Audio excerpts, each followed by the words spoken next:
I always thought summer would drag on like the last same quiet evenings, same weightlifting routines in the garage, same stolen glances through the side window. But everything changed the night Mason knocked on my door and asked, "Can you help me?" It was the way he said it, like he didn't want to. Like asking me was the last thing on his mind, and yet somehow he did. I had just gotten out of the shower, towel around my neck, hair damp and curling against my forehead. My fingers still smelled faintly like citrus body wash. I hadn't expected company.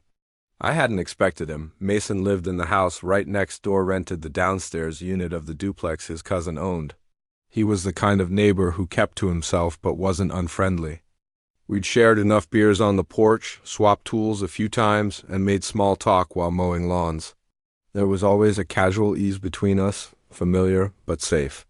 Like two guys who existed comfortably in each other's periphery, but I'd always noticed the little things. The way he ran his hand through his hair when he was thinking, the subtle way he licked his bottom lip before laughing, the way his eyes searched mine just a second too long when he said goodnight. I convinced myself it meant nothing, until he stood at my door that night. He wore a gray t-shirt clinging to his chest, damp at the collar. Something about him looked disheveled. His voice was tight, strained. "The water heater's busted again," he said, scratching the back of his neck. "Think you could help me take a look?" My heart should not have reacted the way it did. I told it to calm down. I told myself this was nothing. Just a neighbor needing a hand. "Yeah, sure," I said, grabbing a flashlight and slipping into a hoodie, trying to ignore how fast I was moving, or why his place was dimly lit. A couple of boxes still unpacked near the kitchen, even though he'd lived there for 6 months. The air smelled like cedarwood and old coffee. The utility closet was down the hall, past the bedroom I'd never seen. "I think something's leaking," he said, squatting by the tank. I crouched beside him, my shoulder brushing his, warm, tense. I tried not to flinch at the contact. "Probably just a loose valve," I muttered, fiddling with the wrench. "I can tighten it, no big deal." He didn't respond right away. Just stayed crouched beside me, close enough that I could feel his breath when he exhaled. I risked a glance at him. He was already looking at me. His eyes flicked away immediately. "Thanks," he said quietly. "Didn't want to call the landlord again." Something in his voice, soft, uncertain, stuck with me. He wasn't just talking about the water heater, and I wasn't just here to fix it. That was the moment I realized this wasn't casual anymore. Something was shifting between us, creeping in slow like fog rolling across a quiet road. It was in the silence between our words, the space between. Our knees on the tile floor. As we stood and I wiped my hands, I noticed how he lingered, how he didn't move away when my shoulder brushed his again. I swallowed hard. "Let me know if it acts up again," I said, forcing a smile. "I will," he said, then added, "Hey, want to hang for a bit? I just made coffee." And just like that, I knew this night wasn't going to be like the others. Something about it felt heavier, like the air before a big decision, like an old door slowly creaking.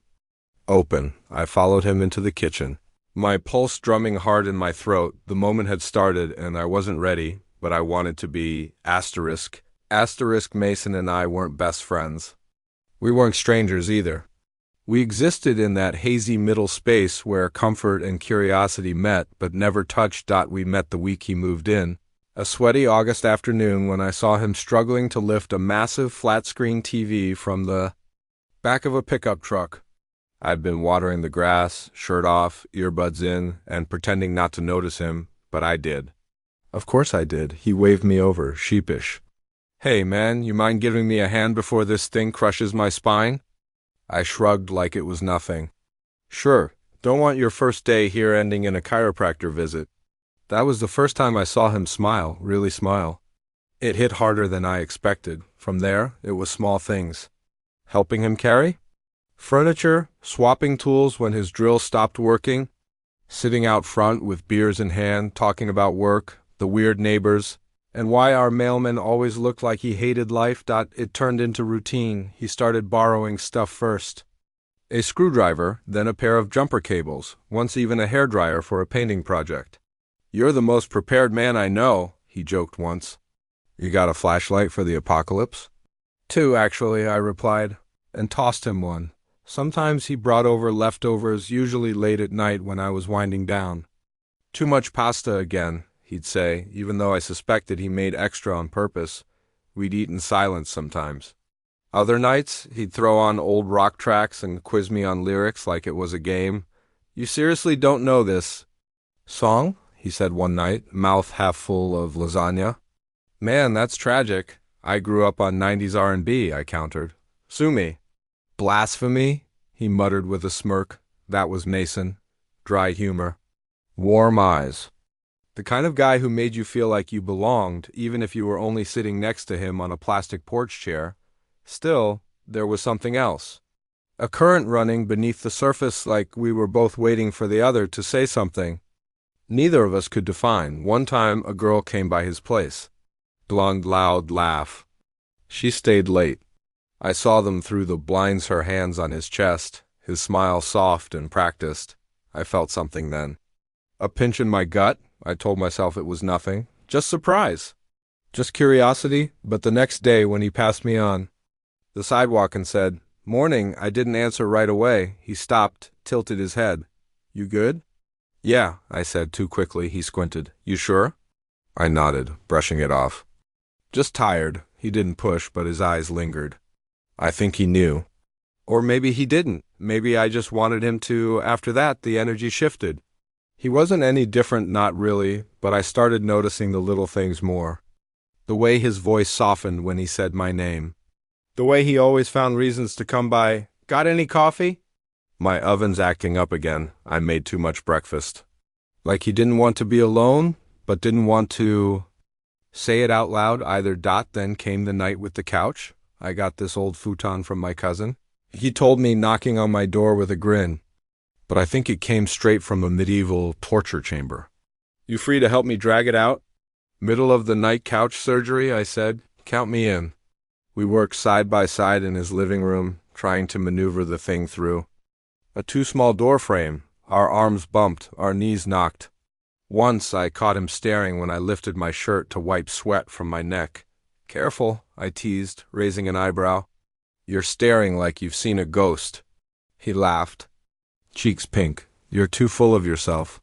"Only when I'm right." He tossed a throw pillow at me, grinning, but his smile faltered just for a second, like something real had snuck out before he could catch it. We collapsed onto the floor when we were done, breathless and sweating. His thigh brushed mine, and neither of us moved. "You ever think about leaving?" he asked suddenly, staring up at the ceiling. "Leaving where?" "This town. This in-between life." I took a moment before answering. "Yeah, sometimes, but I don't know if I'd be running from something or just chasing something I can't name." He was quiet for a beat. "Maybe both." I turned to look at him. His profile was lit by the soft lamplight, jaw shadowed, lashes dark against his cheek. He looked like someone waiting to be understood. "Are you happy here?" I asked. His gaze met mine. "I don't know." The air between us thickened. It wasn't the kind of silence that begged to be broken. It was the kind that said too much. I wanted to ask what he meant.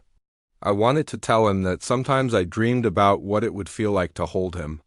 His laugh made my stomach flip, and his quiet made me feel seen in ways loud people never could, but I didn't, not yet.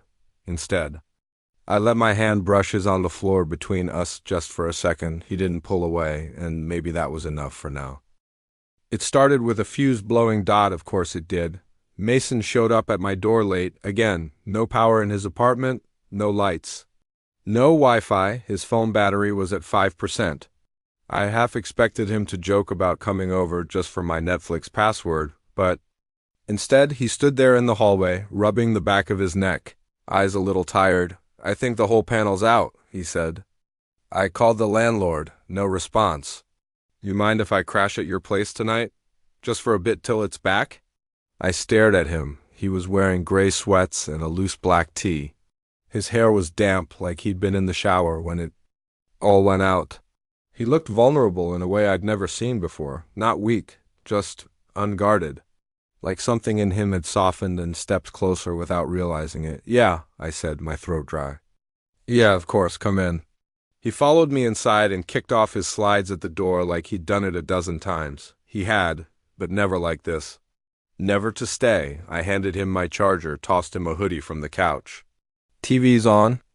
If you want, I've got leftovers in the fridge. Beer too. He gave me a tired smile. Thanks, man. You're a lifesaver. We ended up on the couch after a while, plates of reheated pasta on our laps, reruns of a sitcom playing low in the background. The power outage had made the night quieter than usual, like everything outside had pressed pause. Even the hum of traffic was gone. Mason stretched his legs out, feet brushing against mine under the coffee table. He didn't move them. I didn't either. I kept watching him from the corner of my eye. The way he curled one leg under himself. The way he absent-mindedly rubbed his thumb across the rim of his beer bottle. His jaw tightened every time a laugh track played, like his thoughts were elsewhere. You okay? I asked. Finally, he hesitated, then shrugged. Yeah, just tired, long week, weird stuff at work, I don't know. Want to talk about it? He didn't answer right away. Then maybe later, I nodded. Let it go, but silence between us had stopped being empty a long time ago. Now it buzzed. It pressed against the walls. It made my palms sweat. Around midnight, I offered him the bed. You take it, he said. I'm fine on the couch. It's barely big enough for you, I said. He looked at me for a long second. Then split it with me. My heart stumbled. You sure? Yeah, he said, already getting up. You're not a kicker, are you? Only when I dream about being chased, I deadpanned. He laughed, low and honest, and something about. The sound made my chest tighten. We brushed teeth in the bathroom together, bumping elbows at the sink, pretending like this wasn't new, like this wasn't strange or intimate, but it was. Everything felt more vivid. The way the light caught, the curve of his throat, the way he leaned close to spit into the sink, shoulder pressing into mine. Nice toothbrush, he teased, squinting at the handle. Don't judge. It's ergonomic. It's pink. Real men embrace color, I said, and flicked water. At him, he grinned, and flicked back. By the time we crawled into bed, the air between us was thick. Not heavy, but close. I lay on one side, facing the wall. Mason lay on the other, silent for a long time. Thanks again, he said eventually. His voice was softer now, for everything. You'd do the same for me? Yeah, he said. Then, after a pause, still, you didn't have to. I turned slightly, just enough to glimpse him in the dim light from the street lamp outside. His eyes were open, looking up at the ceiling. His hand was behind his head, the other resting. Near the center of the mattress. So close. You're always welcome here, I said. He didn't answer. But he shifted just slightly, and his fingers brushed mine. I froze. It wasn't a grab, not even a hold, just a touch. A silent I'm here. My heart thundered. I wanted to take his hand. I wanted to turn toward him, press my forehead to his, whisper. Everything I'd been holding in for months, but I didn't move. I couldn't. My body was a battlefield. Desire, fear, hope, and uncertainty all warring for control. Was this just a thank you? Was it something more? His fingers lingered. I turned a little more slowly, like testing the weight of the moment. His eyes met mine. Neither of us blinked. You ever feel like... He started, then stopped, swallowed, tried again.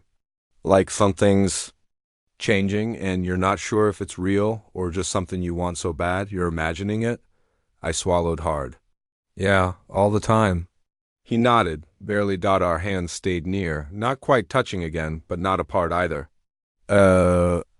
Breath between them. A promise unspoken. Then, almost too quietly to hear, he said, I don't want to imagine it anymore. The words hit me like wind.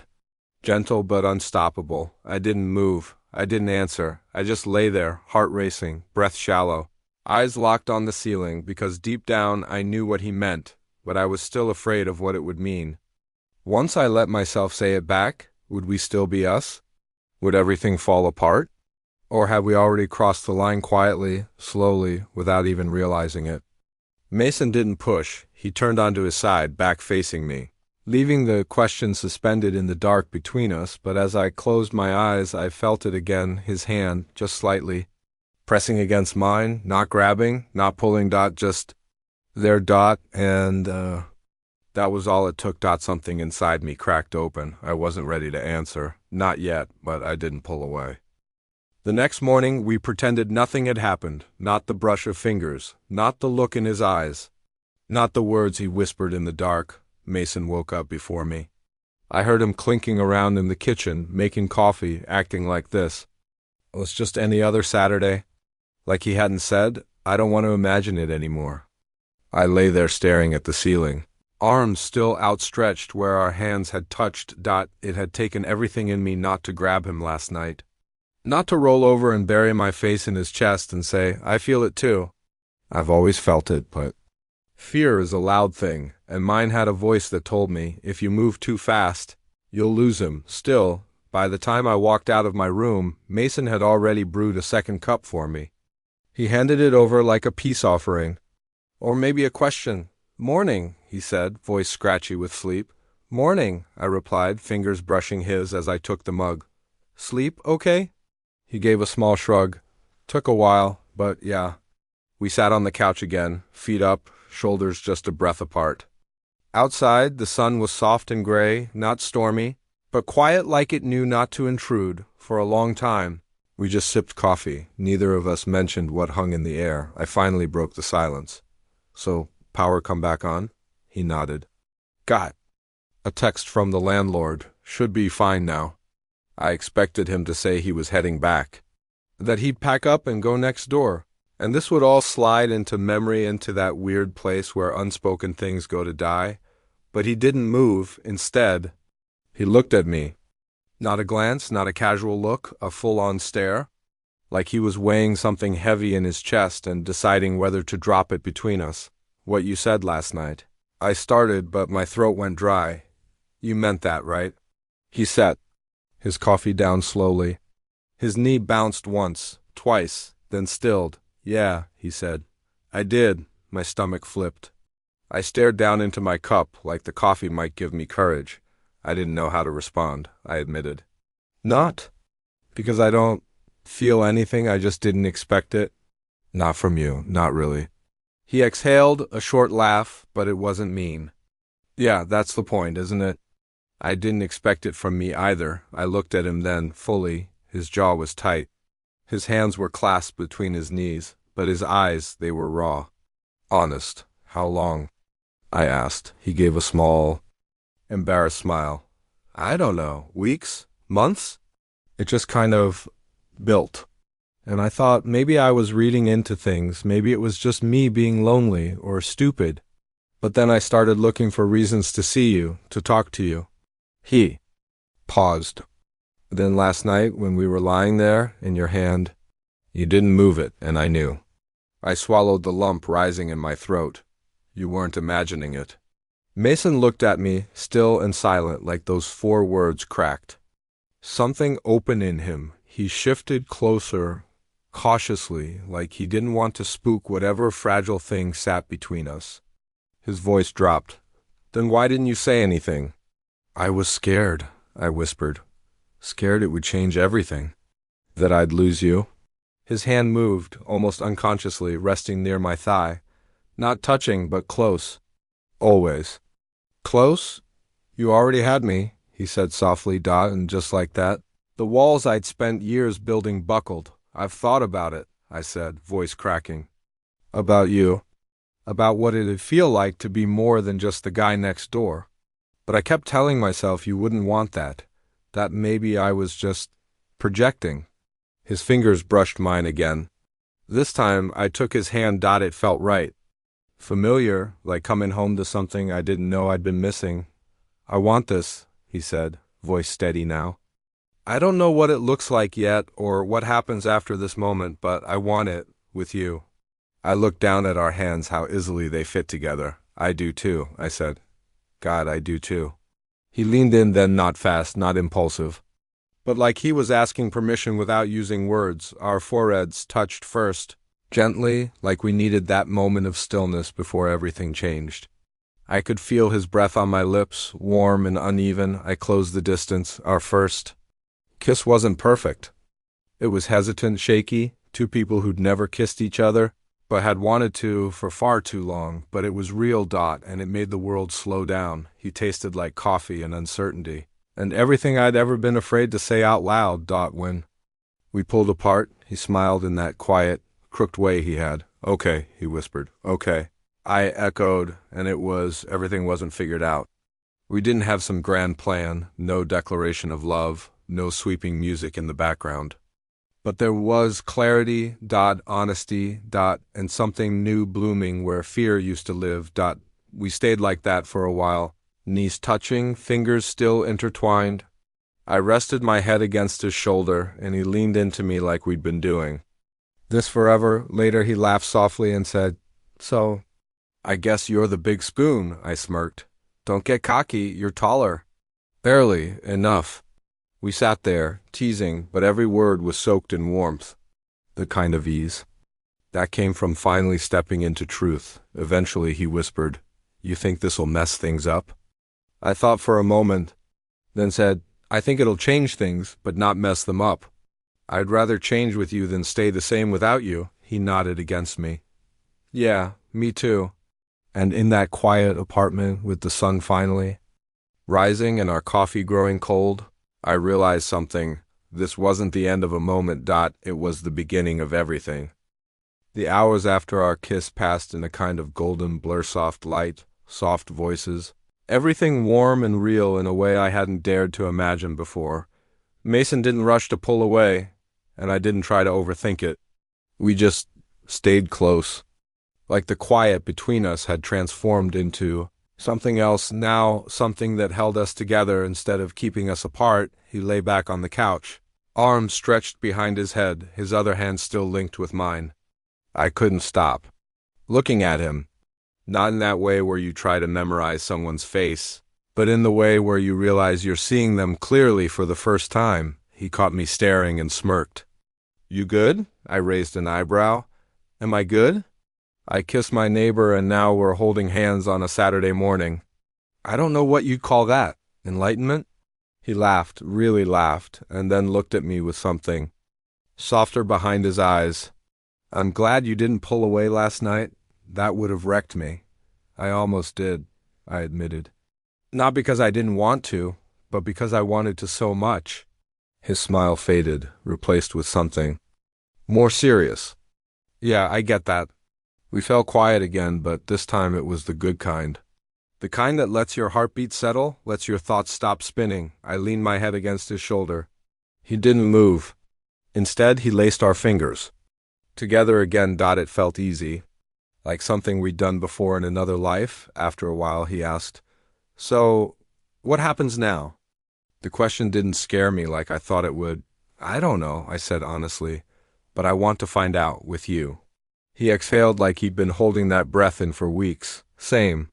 We talked after that, not in some huge, dramatic, soul-bearing way, just real talk, honest talk, the kind you have when you're finally safe enough to say what you mean. "I've never done this before," he admitted. "Been with a guy, I mean." I thought about it, wondered. "But this is the first time it felt real." "You don't have to have it all figured out," I said gently. "Neither do I," he looked relieved. "Good, because I don't. I just know that when I'm around you, things make more sense." I bumped his knee with mine. "Even when I forget song lyrics?" "Especially then," he grinned. "It's my favorite kind of chaos." I shook my head and laughed, but the warmth between us deepened.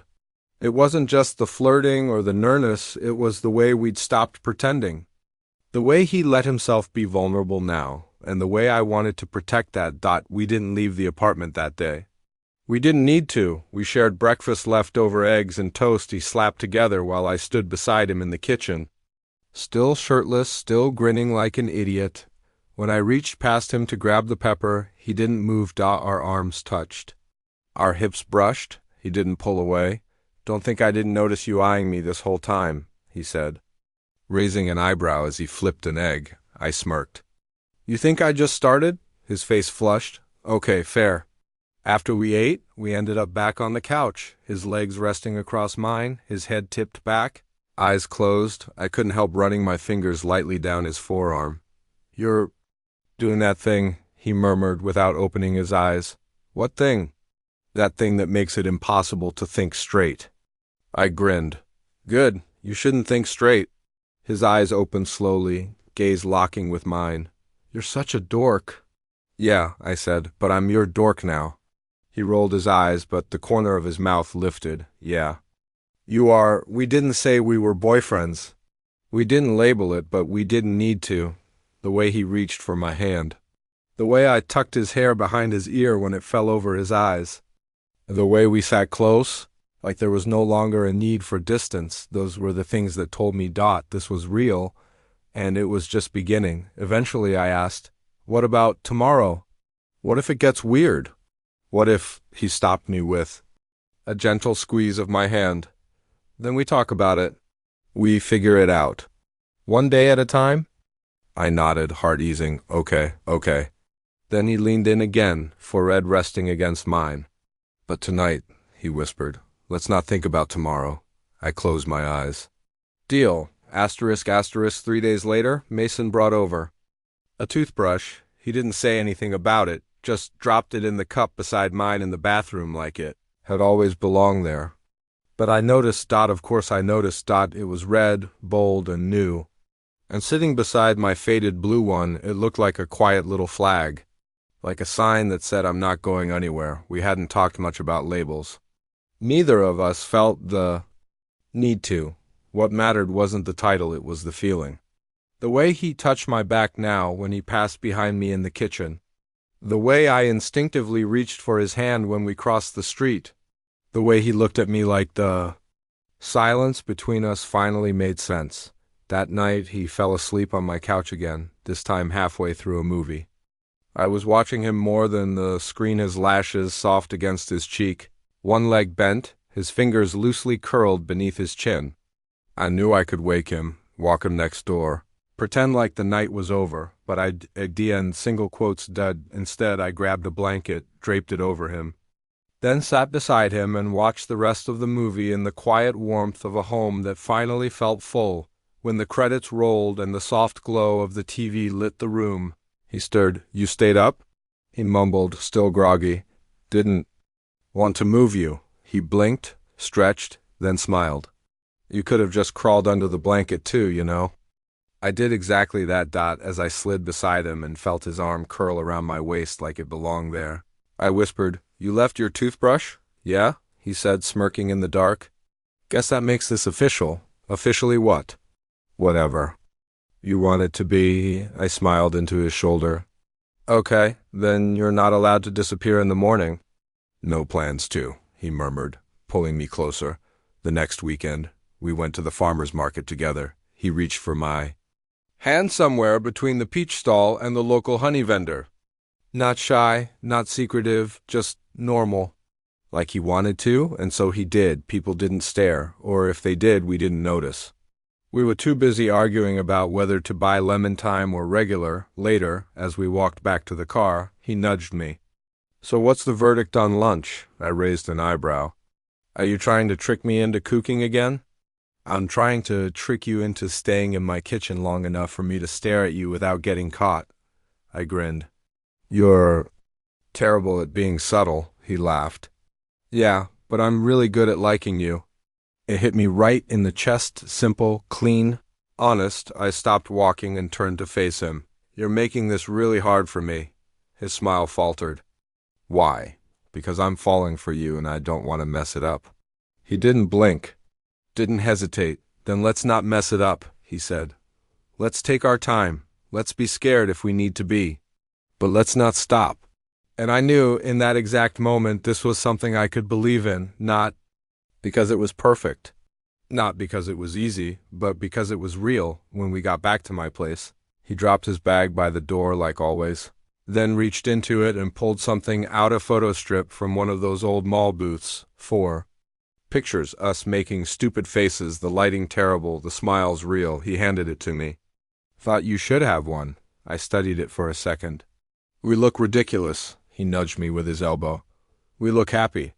He was right. I tucked it into the mirror frame above my desk, right beside a note my mom had written me years ago.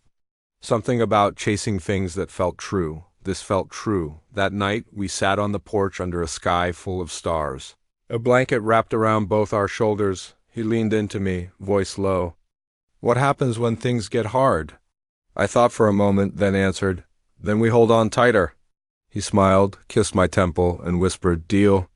And I knew without a doubt this wasn't just a chapter. It was the start of the whole story.